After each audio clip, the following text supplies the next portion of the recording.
Topic learning disability, इसे देखिए previous year में कितने सारे क्वेश्चन आए, ये देखिए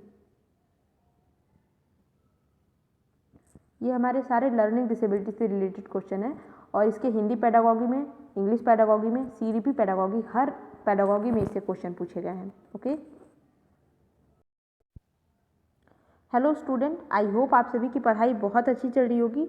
इस वीडियो में हम एक ऐसा इंपॉर्टेंट टॉपिक पढ़ने वाले हैं जिससे कि आपको हिंदी पेडागॉगी, इंग्लिश पेडागॉगी और सीडीपी पेडागॉगी, इन तीनों में आपको 2 से 3 क्वेश्चन देखने को मिल जाएंगे। तो कुल मिला के आपको 6 से 7 क्वेश्चन का बेनिफिट होने वाला है इस एक टॉपिक से। तो चलिए स्टार्ट करते हैं। टॉपिक है लर्निंग डिसेबिलिटी, ठीक है, यानी अधिगम अशक्तता।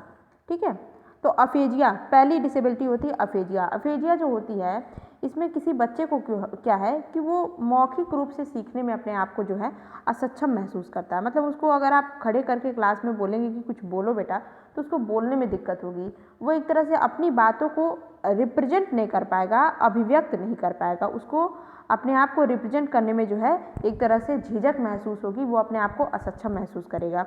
तो उस प्रॉब्लम को हम बोलते हैं अफेजिया। और ये क्यों होता है? तो ये ब्रेन में जो है कभी उसको चोट लगी हो या फिर किसी भी हार्म के कारण उसको हो सकता है। तो स्पेशली ये जो है आपकी ब्रेन रिलेटेड प्रॉब्लम है अफेजिया। ठीक है, इसमें बच्चा मौखिक रूप से सीखने में और अपने आप को रिप्रेजेंट करने में जो है असक्षम महसूस करता है। अलेक्सिया क्या होता है? अलेक्सिया एक ऐसी प्रॉब्लम होती है जिसमें बच्चे को वर्ड्स को पढ़ने में प्रॉब्लम होती है, एक तरह से वो चीज़ों को देखने में, मतलब एक तरह से कह सकते हैं ये विजुअल प्रॉब्लम है। जब बच्चा वर्ड को पढ़ता है तो उसमें उसको हेर फेर हो जाता है, वो समझ नहीं पाता है, डी को बी पढ़ देगा, इस टाइप से चीज़ें उसके साथ होती हैं। ठीक है, तो इसको हम विजुअल अफेजिया भी कभी कभी बोलते हैं। ठीक, और इसी के बाद जब ये और ज़्यादा बच्चे के अंदर इम्प्रूव हो जाता है तो इससे फिर उसको अक्वायर्ड डिसलेक्सिया होने लगती है। और डिसलेक्सिया हम जानते हैं पठन विकार है, मतलब पढ़ने संबंधी विकार है। तो ये जब और भी ज़्यादा ग्रोथ कर जाता है तो बच्चे के अंदर एक्वायर्ड डिसलेक्सिया प्रॉब्लम हो जाती है, फिर डिस्ग्राफिया भी होने लगती है। तो ये शुरुआती स्टेज रहता है इन लोग का। ठीक है, तो इसमें उसको विजुअल प्रॉब्लम होती है, देखने से संबंधी प्रॉब्लम, अक्षर को पढ़ने पहचानने से संबंधी होती है। ठीक, बात करें अगर डिसलेक्सिया की, तो डिसलेक्सिया तो आप सभी जानते हैं कि ये पठन विकार है, यानी कि पढ़ने संबंधी, रीडिंग संबंधी ये आपका डिसऑर्डर होता है। इसमें बच्चा क्या करेगा, अगर ये 100 लिखा है तो इसको वो वॉच पढ़ेगा।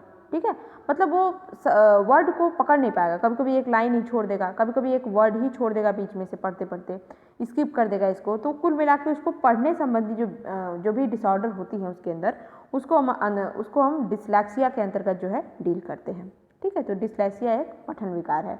क्वेश्चन में ऐसे डायरेक्ट नहीं पूछेगा, हो सकता है पूछ ले कि कोई बच्चा है जो सा को वॉच पढ़ता है तो उसको कौन सी प्रॉब्लम है, तो डिसलेक्सिया है। ठीक, ऐसे ही अप्रेक्सिया क्या प्रॉब्लम है? तो ये आपका पढ़ने लिखने संबंधी नहीं, बल्कि ये आपका एक फिजियोलॉजिकल प्रॉब्लम हो जाता है, जिसमें बच्चे को जो है वो छोटा छोटा काम नहीं कर पाता है। जैसे कहते हैं माइक्रो डायनेमिक जो उसकी मूवमेंट होती हैं, बहुत स्मॉल मूवमेंट नहीं कर पाता। जैसे कि वो अपने हाथ पैर को जैसे वो चाहेगा वैसे नहीं हिला डुला सकता है। जैसे एक नॉर्मल इंसान चल रहा होता है उस तरह से वो चल नहीं पाता है। उतनी बोलने में अपने आप को कॉन्फिडेंस नहीं महसूस कर पाएगा। अगर बोल रहा है तो इस तरह से कुछ मतलब करके बोलेगा, वो सही नहीं बोल पाएगा अपनी बातों को। तो लिखने, चलने, बोलने, टहलने, हर चीज़ में उसको प्रॉब्लम होगी, जो कि उसके फिजिकल स्ट्रक्चर से जुड़ी हुई हैं। ठीक है, सीखने संबंधी से ज़्यादा फिजिकल से जुड़ी हुई हैं, शारीरिक गतिविधि से जुड़ी हुई है। तो कह सकते हैं ये उसका एक फिजियोलॉजिकल डिसऑर्डर है, शारीरिक प्रॉब्लम है, शारीरिक विकार है अप्रेक्सिया। ठीक है, और ये किससे रिलेटेड होता है? तो ये उसके जो है नर्वस सिस्टम से रिलेटेड होता है। तो इसको हम कभी कभी डिस्प्रैक्सिया नर्वल डिसऑर्डर भी बोल देते हैं। ठीक है, कभी कभी इसको सेंसरी इंटीग्रेटेड डिसऑर्डर भी बोलते हैं, क्योंकि बच्चा सेंस नहीं कर पा रहा है अपनी बातों को, अपने शरीर को उस तरह से मूव नहीं करा पा रहा है जैसे वो चाहता है। ठीक है, बात करते हैं डिस्ग्राफिया की। तो डिस्ग्राफिया आप अच्छे से जानते हैं, डिस्ग्राफिया आपका लिखने से संबंधी प्रॉब्लम है। इसमें बच्चा ठीक से जो है पेन को पकड़ नहीं पाएगा, उसका जो है बैलेंस जो है उसकी आँखों का, फिर उसके हाथ के साथ, ठीक है, उसके पेन पकड़ने के साथ वो सही से नहीं बिठा पाएगा। कुल मिला के उसको लिखने में दिक्कत हो रही होती है, पेन पकड़ने से लेकर के कॉपी पे लिखने से दिक्कत हो रही है उसको। तो वो हम आता है हमारा डिस्ग्राफिया के अंतर्गत। डिस्कैलकुलिया आपका मैथ से रिलेटेड होता है।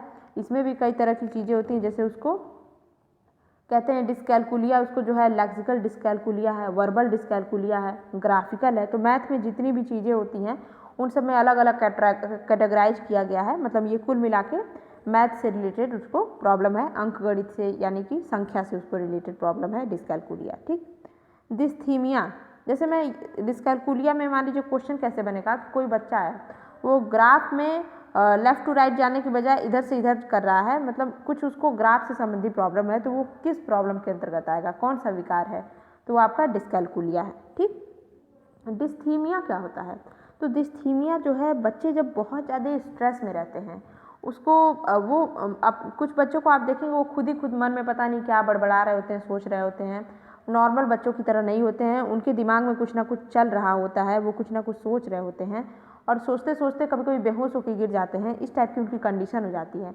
ऐसे बच्चे बहुत ज़्यादा स्ट्रेस में रहते हैं, उनकी मन स्थिति जो है सही नहीं होती है, तो ऐसे बच्चों को हमने डिस्थीमिया के अंदर जो है कैटेगराइज किया है, और वो भी नॉर्मल उनकी तनाव नहीं रहती है, गंभीर तनाव की अवस्था रहती है, तब हम उनको डिस्थीमिया के अंतर्गत कैटेगराइज करते हैं। ठीक है, उसी तरह डिस्मॉर्फिया, डिस्मॉर्फिया जो है एक भ्रम की स्थिति वाली बीमारी है। इसमें बच्चे को ऐसा लगेगा कि मेरा एक हाथ दूसरे हाथ से छोटा है और वो अपने आप को जो है दूसरे इंसान से कंपेयर करने लगेगा कि वो तो बहुत बढ़िया है, मैं उसकी तुलना में बहुत बेकार हूँ, मेरा फिजियोलॉजी स्ट्रक्चर अच्छा नहीं है, वो सुंदर है, वो अपना कद काठी में अच्छा है, मैं अच्छा नहीं हूँ। इस टाइप की चीज़ें उसके अंदर भ्रम होती हैं। भले ही वो अच्छा है, देखने में बिल्कुल बढ़िया है, उसकी हाथ पैर सब बराबर है, सब कुछ अच्छा है, पर उसको एक भ्रम, उसको जो एक भ्रम हो जाता है, इसी को हम बोलते हैं डिस्मॉर्फिया। ये भी एक तरह का मेंटल डिसऑर्डर होता है।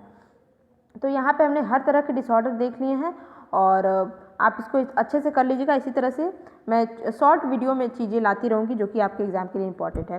पढ़ाई करते रहें, बेस्ट ऑफ लक।